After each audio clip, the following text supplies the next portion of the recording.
Hello everyone, আসসালামু আলাইকুম। শিরিন ওয়ার্ল্ডে আপনাদের সবাইকে স্বাগতম। আশা করি সবাই ভালো আছেন। আল্লাহর রহমতে আমিও ভালো আছি। আমি আপনাদের সাথে যে বিষয়টা শেয়ার করব তা হচ্ছে নবজাতককে দুধ খাওয়ার ক্ষেত্রে মায়েদের যে বিষয়গুলো জানা অবশ্যই জরুরি। তাহলে চলুন ভিডিওটা শুরু করি। প্রথমত আমি আপনাদেরকে বলবো মায়েরা যে বিষয়টা অবশ্যই খেয়াল রাখবেন তা হচ্ছে মায়েদের খাদ্য তালিকা। মায়েদের খাদ্য তালিকায় যদি সুষম খাবার থাকে তাহলে বাচ্চার পুষ্টি চাহিদা পূরণ হবে। বাচ্চার পুষ্টি চাহিদা পূরণ হলে বাচ্চা অনেক হেলদি থাকবে, বাচ্চা অনেক সুস্থ থাকবে, বাচ্চা অনেক ভালো থাকবে।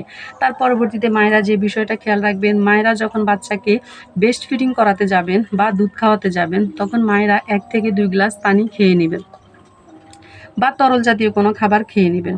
তার পরবর্তীতে মায়েরা যে বিষয়টা জানা জরুরি তা হচ্ছে মায়েরা যখন বাচ্চাকে দুধ খাওয়াতে যাবেন তখন মায়েদের অনেক সময় পিঠে ব্যথা করে বা মায়েরা নিঃশ্বাস ফেলতে পারে না। বাচ্চাকে ব্রেস্ট ফিডিং করতে গেলে মায়েদের অনেক কষ্ট হয়। তখন মায়েরা পিছনে একটা বালিশ দিয়ে, পিঠের পিছনে একটা বালিশ দিয়ে বসতে পারেন বা কোনো কিছুর সাথে হেলান দিয়ে বসে বাচ্চাকে ব্রেস্ট ফিডিং করাতে পারেন।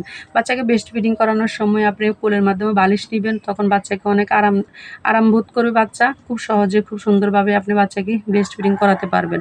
তার পরবর্তীতে মায়েদের যে বিষয়টা জানা জরুরি সেটা হচ্ছে বাচ্চাকে খুব রিল্যাক্সে বসে দুধ খাওয়াবেন। মন স্থির করে একদম শান্ত হয়ে বসে বাচ্চাকে আপনি দুধ খাওয়াবেন। তার পরবর্তীতে যে বিষয়টা মায়েদের অবশ্যই জানা দরকার সেটা হচ্ছে বাচ্চাকে যখন দুধ খাওয়াতে যাবেন তখন অবশ্যই বাচ্চার নাকের দিকে খেয়াল রাখবেন। নাকের সাথে যেন আপনার ব্রেস্ট না লেগে থাকে, তাহলে বাচ্চার নিঃশ্বাসে প্রবলেম হবে, বাচ্চার দুধ আটকে বাচ্চার অনেক ধরনের প্রবলেম হয়ে যেতে পারে।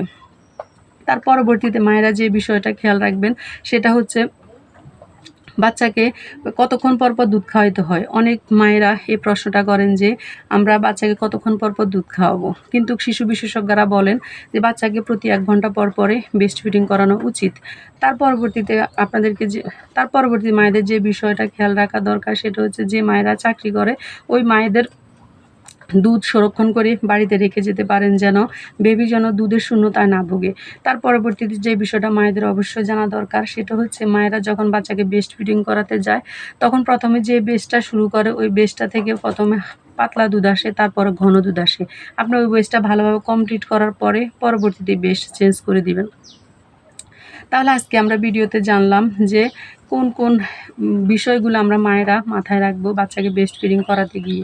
আমার ভিডিওটা দেখে যদি একটু উপকৃত হন প্লিজ আমার চ্যানেলটি সাবস্ক্রাইব করেন, শেয়ার করেন আর শিরিন ওয়ার্ল্ডের পাশেই থাকেন। আল্লাহ হাফেজ।